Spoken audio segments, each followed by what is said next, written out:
All right, here we go. Turn 5. This episode's going to be 5 American War of Independence and 6, unless, of course, the game ends, which I will not be fixing things if they do. This is going to be honest the rest of the way out. Let's go ahead and set the scene for this first turn. In North America, the victory point award is 0. And that. With a treaty point, which is not very good for the British. We have a 2 with a 2-point variance, has to be in between or difference, which is good for the French, bad for the British. 1 victory point for India, and 0 victory points in Europe with a treaty point, which is the only thing that's actually good for the British, because where they wanted stuff, they didn't get it, and where they didn't want stuff, they did get it. And like I said, Europe at least is a 0. The global demands get only worse for the British. We have cotton, spice, and tobacco. Cotton, which is tipped slightly towards the French, though the British can definitely make a run of it. And spice, which is heavily favored amongst the French. So the British are really going to have to throw around their military, their naval superiority if they want to get anything out of India, and probably going to have to do the same in the Caribbean as well to fight back on tobacco. So as far as one thing that I realized after looking at the rules, I've been doing this wrong for both games. I played this one, the last one. The initiative goes to the person who's losing. I thought the person who was winning got to choose who gets the initiative. But from the rules, I really thought that's what it was. But it says right here on the sequence of play, initiative goes to the player currently losing on victory points, which you skip on turn 1 because I think the French are leading. But I thought that the winning person, so the British will get to go first, which isn't always a good thing, but a lot of the times is. So at least they'll get to do the decision making, really. We can take a look over at the investment tiles to let you know what's going on over there. So much more balanced this time, but not by a whole lot. So 3 major military actions, 1 economic, and then the 5 diplomatic. Diplomatic, actually, the more, for me, I think the diplomatic is like the most useless. I look at it and think, man, I really just don't want to see very many diplomatics, but the British are looking at that and saying that this is what they need in order to really do some damage to the French lead in Europe. The lack of economic over the last 2 has been really bad because it hasn't, it keeps them from going out and attacking the French in places that they need to be doing that, like last turn and will be this turn as well. The French had the lead in all 3. And 2 of them are commanding lead. So the lack of economic points is going to be really brutal. And these military as well are going to be interesting, how both sides play into that and use those at the right time. Because if whoever gets the last gasp at one of those is probably going to be in business, because I know that those squadrons in India are going to be fought over, especially the one on the Malabar coast, and then also positioning in the Caribbean and in North America, because those are going to be where a lot of the fighting is going to be going on. So the British really can't afford to lose the American Revolution. They just can't.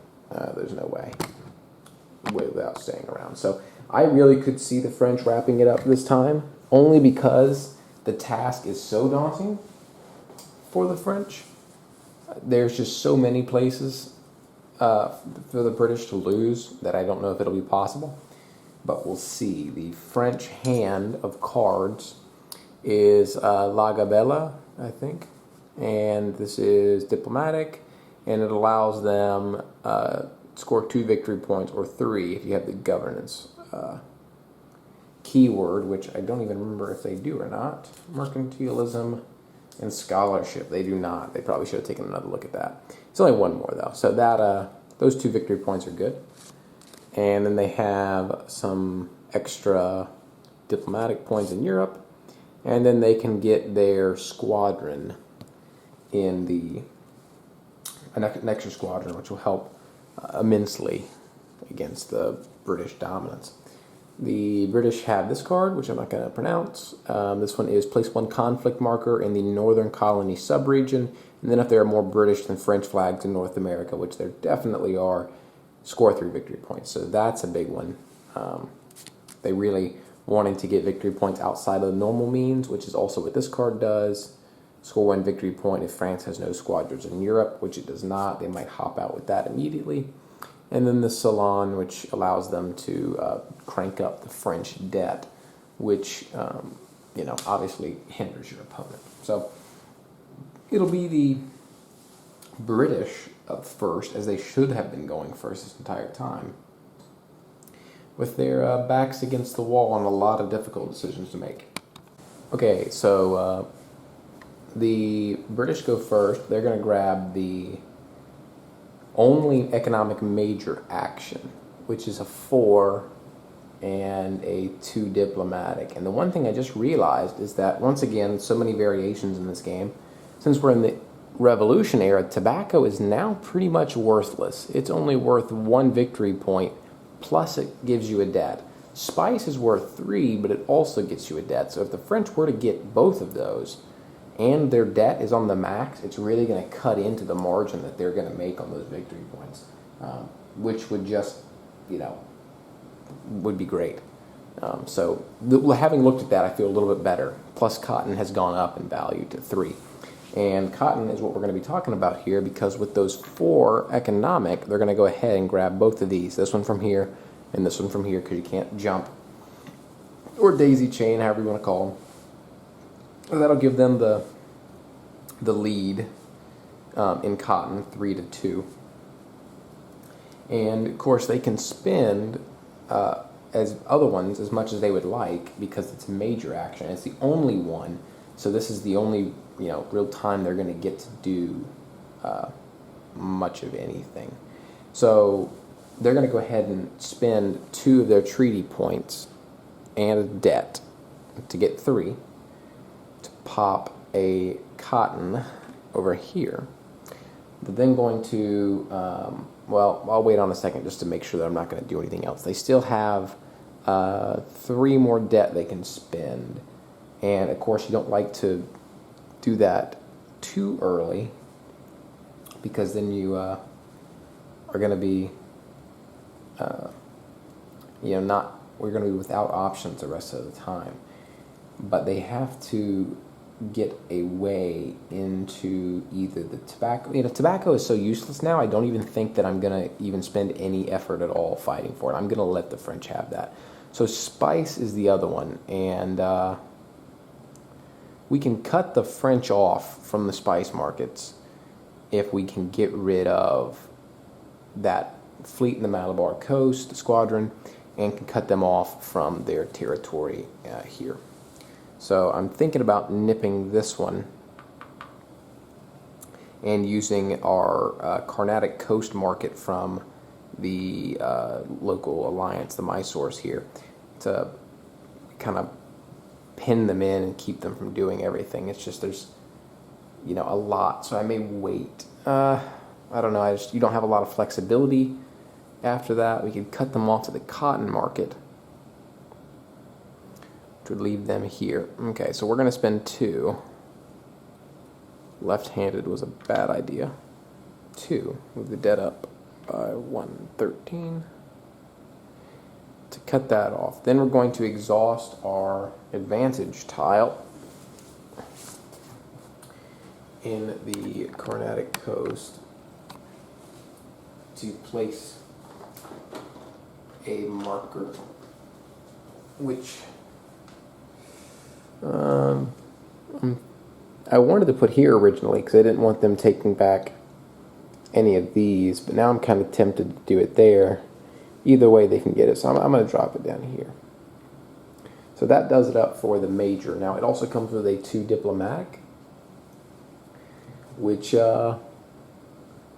a lot going on here. So we have Edmund Burke, which allows us to reduce the cost of the Sons of Liberty space by 1, which is tempting.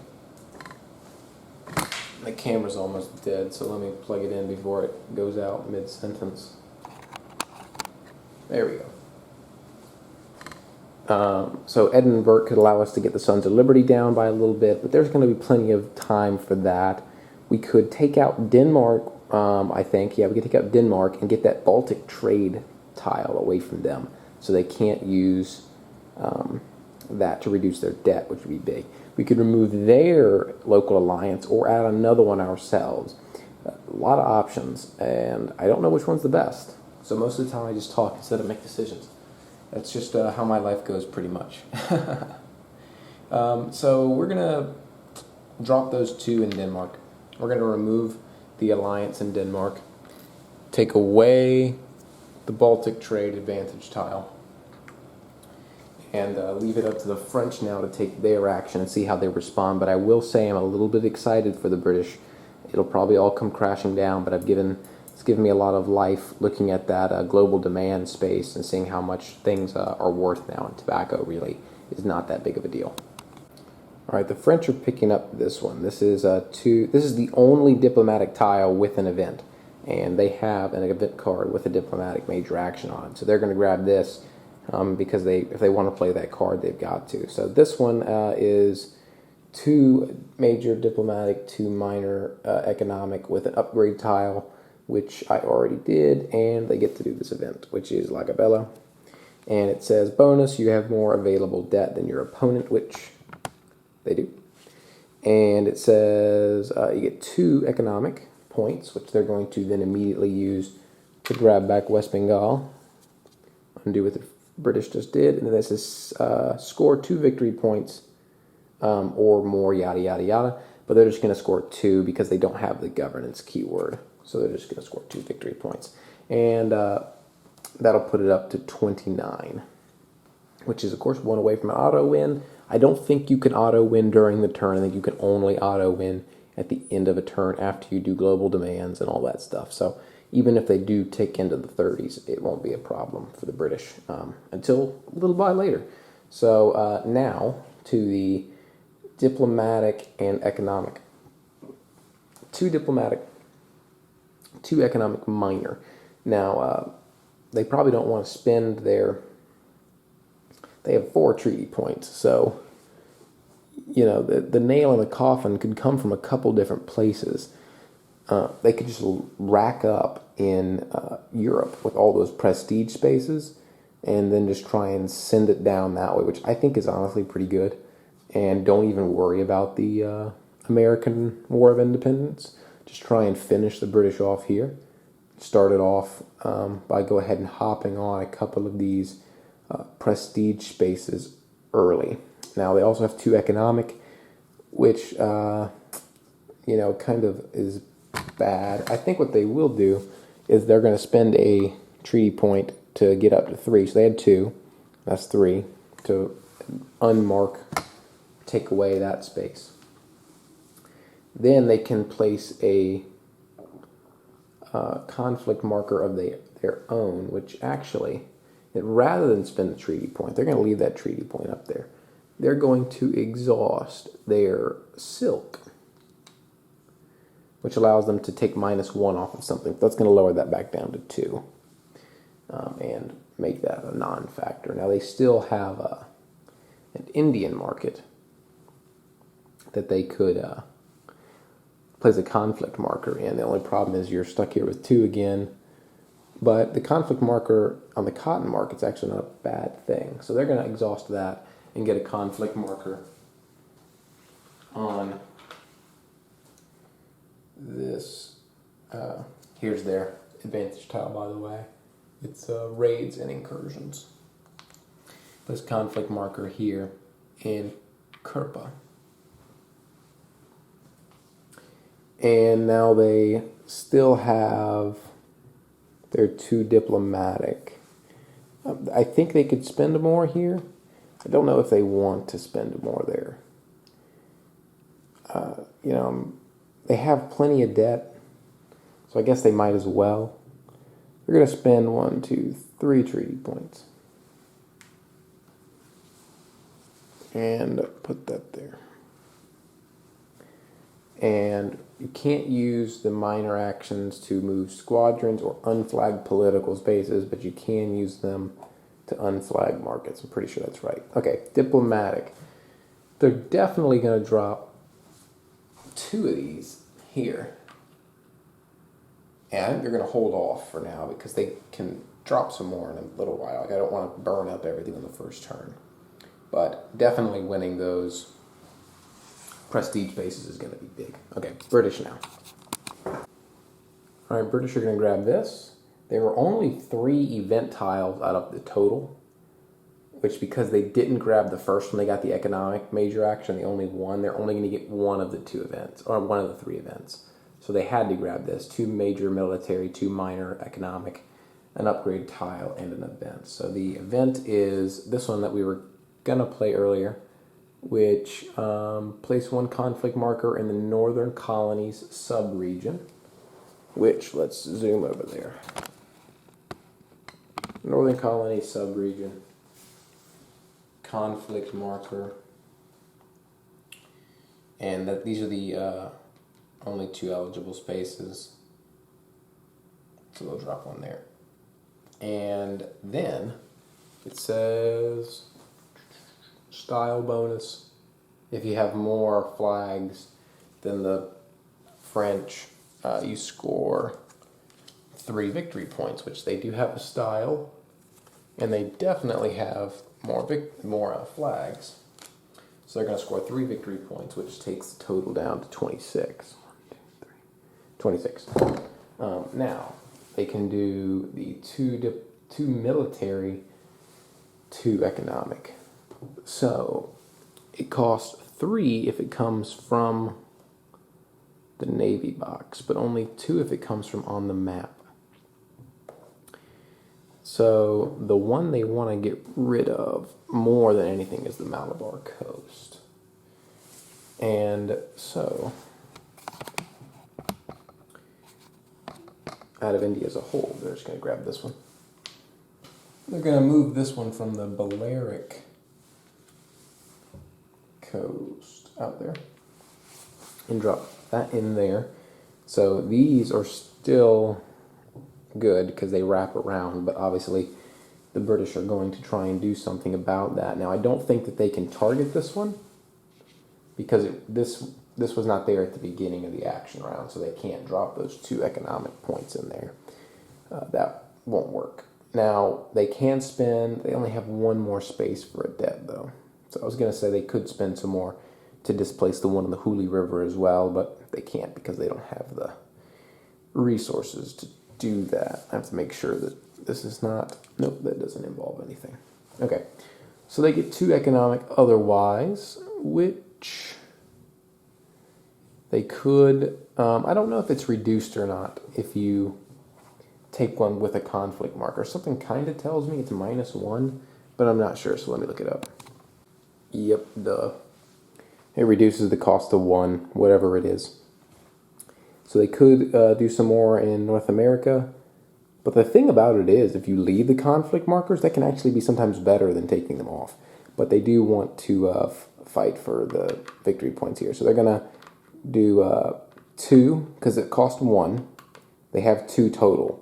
So they're going to do 1 to remove, which removes the conflict marker, which means this is now 2. So they have 1 left over from that. And this was actually supposed to be with the French, but it's back now. So they're going to spend 1 of their debt, which takes them up to their debt limit of 14, to place their own here in the spice market. So the spice market is still 3-2, but they're narrowing themselves a little bit closer, and they have this textiles now, so they can do a little bit more, at least. So did I already do, that was the economic, and we already did the other one. Yep, so that's good for the British. Now for the French. All right, so the French grabbed the 3 military major, diplomatic 2 minor, with the last event 1. So no more events after this card. And they went with this one, which is important, Cook and Bougainville. Bougainville circumnavigation, add a squadron to the Navy box, which puts them on par with the British total. And bonus, reduce your debt by 2 if you have mercantilism, which they do, North American trade, which is a interesting card. They can't use it until next turn, but this is an interesting one. They're going to reduce their debt down to 7, which leaves them with 7 available, which is quite crazy. So now for their military and diplomatic, they're going to do military first, and because there's only one more military major action, they want to go ahead and deploy all of their fleets. So they're going to spend 1 to go to the Gulf of Maine, 2 to go to the Cabot Strait. They're tempted to go to Europe. They really are, rather than deploy to North America, which, you know what? I think they're going to split it. They're going to put 1 at the Bay of Biscay and 1 at the Gulf of Maine. That's 2 of their 3. And then the last one is going to be dislodging the one in the Malabar coast. And because it's a little more expensive, just basically bleed the British out.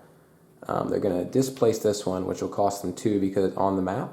So that's going to take up 1, and then they're going to have to spend the debt. Because they had 4, 1, 2, 1, 2, 3, 3. They only had 3. So it's 1, 2, 3, 4, and they had to spend the debt.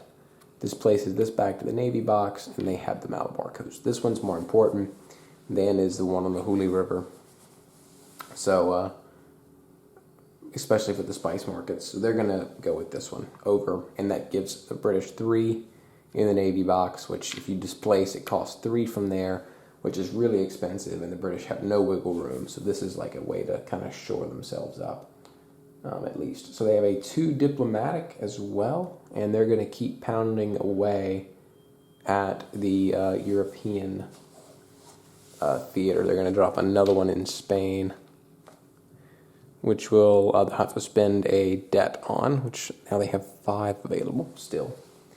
And they're really trying to go for a win before the American War of Independence, just because if you can, you should. Now over to the British for Action 3. Alright, this was a really tough one. We went with the last major military. I didn't really want to do this, but I just didn't really, otherwise it's going to be really tough to deploy these navies, these squadrons. So kind of had to do it. It comes with a 2 economic.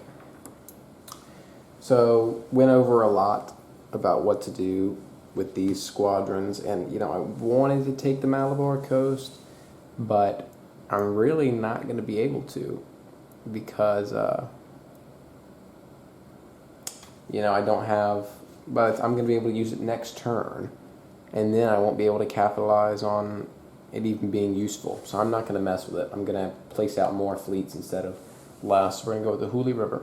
It costs 1. The Cabot Strait cost 2. And the Balearic, which cost 3.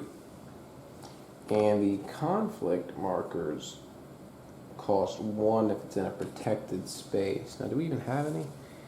Yeah, it's just really bad not having any treaty points or anything, because we can't use that.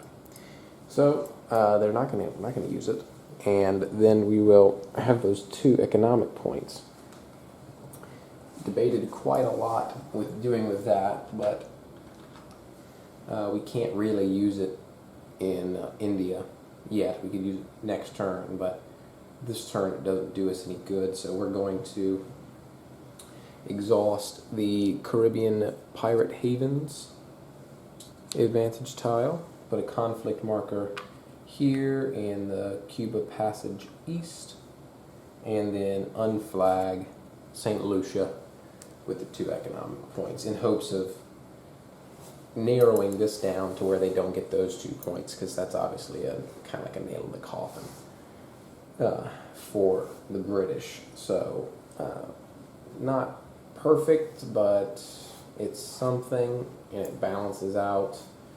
all of the French naval gains that they just made. And honestly, investing in the squadrons early would have been a good idea, but just never really got around to it. So now the French on their third action. All right, French going to do the 4 major diplomatic, 2 minor economic for their third. And they are going to start off with the economic. So this cost 1 to unflag because it's conflict marker, so they're going to do that for 1. Now they only have 1 left over, so they can't put a flag on it, but they're going to spend a debt to do that. So it gets that on there.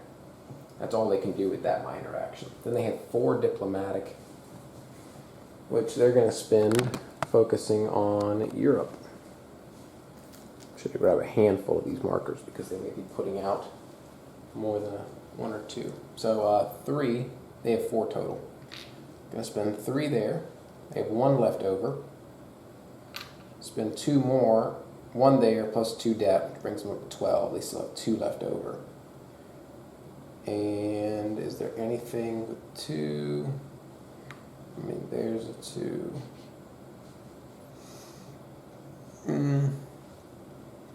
I kind of like the idea of unflagging Sweden. Let's spend those last 2 debt unflagging Sweden. So the French are way ahead in the prestige now. I don't think that the British can even catch up, but they're going to try, I think. But they only have major diplomatic actions left to choose from, so that'll give them plenty of options should they decide to do that. Here we go. British last action. All right, I really don't think there's a way for the British to survive till the American War of Independence. It certainly doesn't seem like it. But because they're gonna, spice markets they can't get. The cotton markets they can't get now. The use of the French debt killed them. So if they wanted to, they can get the 2 minor action. They remove this, but that doesn't do them any good. Just the French just hop back on, or they don't, but it doesn't matter because it's 3 to 2. They can't take the space. They don't have a tile that, does them any good with only 2 economic points to use. And they don't have another tile to put in there. So that's no good. Which they probably could have done something about earlier. But so they can't win any of the global demands. That's out of the question, I think. They could stop the French from getting the tobacco one. But once again, that's actually going to get them some victory points because they're going to take debt for that. So, or it'll cancel out either way. So there's no real point in messing with any of that. So then economic points are useless. So we go for the military instead. 4 diplomatic, 2 military is their last thing. And so they've also lost prestige. They cannot get the prestige spaces. It's so one-sided, once again, thanks to the debt. So they're going to take this squadron and remove this one from here, send it back to the Navy box, which will mean it cannot come back out. They could remove the one from here, which they may do, but the one in the Navy box is going to be there for good. So they can't do anything else with that, but they do have 4 diplomatic left, which they're going, basically what they're trying to do is if they can survive until the American Revolution, they want, or the American War of Independence, they want to be well set up at that point. So they are going to place 1 in the Sons of Liberty, which is reduced by 1 because of Edmund Burke. So they're going to get this, not that it's useful. They're also going to exhaust their Iroquois raids to put a conflict marker on a fur market here. So that's going to help them out. Should they make it, they should be pretty well set up there actually. So they have 2 more diplomatic, and flags in Europe are useless because it's not going to get them enough. flags in India, it's 1, 2, 3, 4, 5, 6, 7, 8, 9, 10 to the French, to 1, 2, 3, 4, 5, 6, 7, 8, 9, 10 to the British. So grabbing a local alliance space there actually isn't a bad idea. Anywhere else it seems pretty useless. So they're going to grab this local alliance space. They can't use it, but they can at least hold on to it. So now the French have a choice between two diplomatic major actions. It's going to be the two minor diplomatic or the two minor economic for what could be the last action of the game. Though I'm pretty sure it will be, but you never know.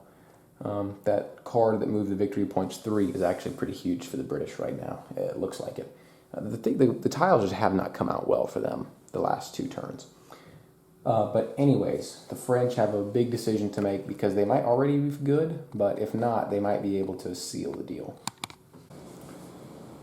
Alright, so the French, for their last action, grab the 4 diplomatic major, 2 military minor investment tile.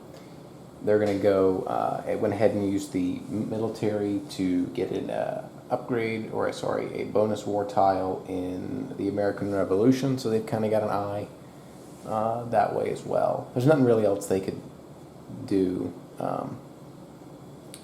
with those with the military points. They might could have gone for a squadron on the Hooghly River, or something. But wherever they were going to be doing it from, they were going to be sacrificing from somewhere else. And they don't really mind if this goes on to the Revolution, because if they don't win this turn, it'll be so close that any winning in the American Revolution could do it as well. So if they don't win here, I don't really think there's a question that they win. It's just a matter of when they will win. So they have 4 diplomatic points. They're going to use that to continue this goal. They're going to remove the Sons of Liberty. That leaves them with 1, and they have 1 treaty point left. And they're going to use that to knock off this local alliance that the British just picked up over here. Yep. And that way we should be back even over there, and that'll do it for the last of the treaty points. Put them down on 0. So, alright, so that's it for all of the stuff, the moving around. So let's go ahead and do the awards. So we'll start off with North America, just the treaty point on offer. Pretty sure it's going to be the British, and just from spotting it with the eye, it will be. So the British are going to get a treaty point, just 1. Nothing exciting there. Here we have 2. And now the British have 1, 2, 3, 4, 5, 6, 7. And the French 1, 2, 3, 4, 5, 6, 7, 8, 9. They do have the 9 they need, which will take them over to 28. And now here in India, it's going to be 1, 2, 3, 4, 5, 6, 7, 8, 9, 10.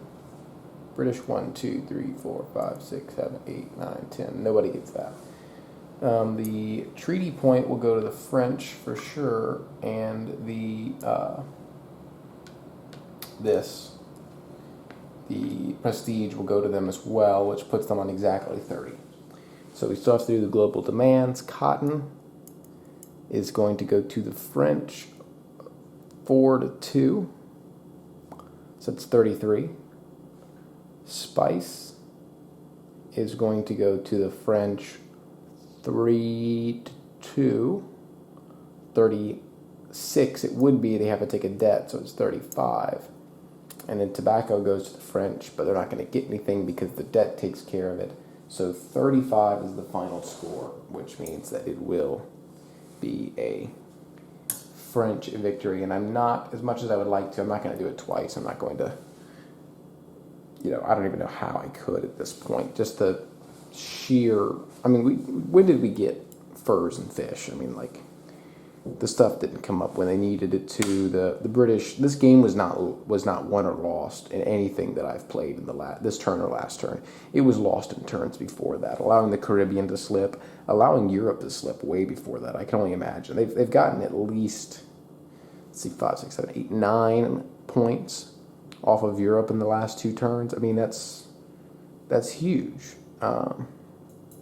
India, they should have never had a chance there, but the way the tiles came out, it allowed them to get a grip. So, I mean, the British messed this up early, but the tiles have put them into the ground, which is, like I said, unfortunate because I wanted to finish this out. But there was no instance in which the British won this, even if they would have survived here and survived the American War of Independence and made it to the end, turn 6. The scoring wouldn't have been much better, honestly. But as a whole, it's a dominant French victory. They trounced to a win over the British, which is what I got last time. I got a French victory last time as well, except I made it all the way to turn 6, and the game was very different as far as the way it was played. So that's it for this game. I will say that this is one of my favorite games. I think I actually like this one better than Twilight Struggle, and it may be just because this one is newer and there's new fiddly things, but to me, that's how I work with board games. I play a game, and then I want to play one that's like the same a little bit, but it's just a little more complicated and nuanced. I love the decisions in Twilight Struggle, and that one's just so much more straightforward and in your face. This one's just extrapolated and a little more nuanced, and there's just something beautiful about the design and the way the strategy works, which obviously I haven't figured out yet. I need to play this many more times, and I need to play it opposed, something I haven't done yet. But I think playing it opposed would make a big difference, because obviously it's not the same as playing it solo, though I do enjoy that because I get to learn, and I've learned in both games I've played that you really, balance is huge in this one. You really can't let somebody get ahead, and I also learned that tiles can be brutal. They can be very unforgiving. But as a whole, I mean, I love this game so much. I mean, it instantly goes into my top 3, I think. Just slots in easily. I really don't think it's that hard, honestly. I think that, anyone that has played Twilight Struggle can get this easy.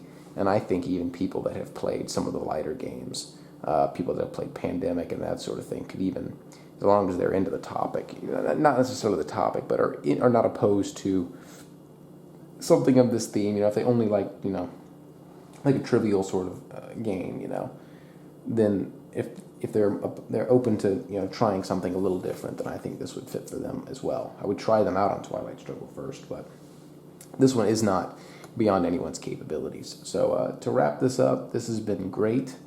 Apologize that it wasn't quite the ending that I wanted, but regardless of how much I would have jacked up the final score, it would have always ended as the French victory. So we were just, you have earned more time to spend doing real things in your life rather than watching me talk about a board game. But I will say that very soon, within the next 2 days, I should be receiving my copy of Versailles 1919, which is the next in the series of Mark Herman's Statesman, which I believe goes along with Churchill and Pericles, and there might be another one. I think they're working on like the Treaty of something, I forget, Venice or Vienna or something. Anyways, this will be the third version, I think, of that series, and it looks really good. I've heard some mixed reviews about the playbook and that sort of thing, but hopefully I can get that up pretty soon. I'll have to learn it because there's really not any videos out on how to play it or anything like that just yet, but I'll have to dig through myself and figure it out, and hopefully post that next. But this has been a ton of fun. I hope you enjoyed, and we should be back up next with Versailles 1919. Thanks for watching.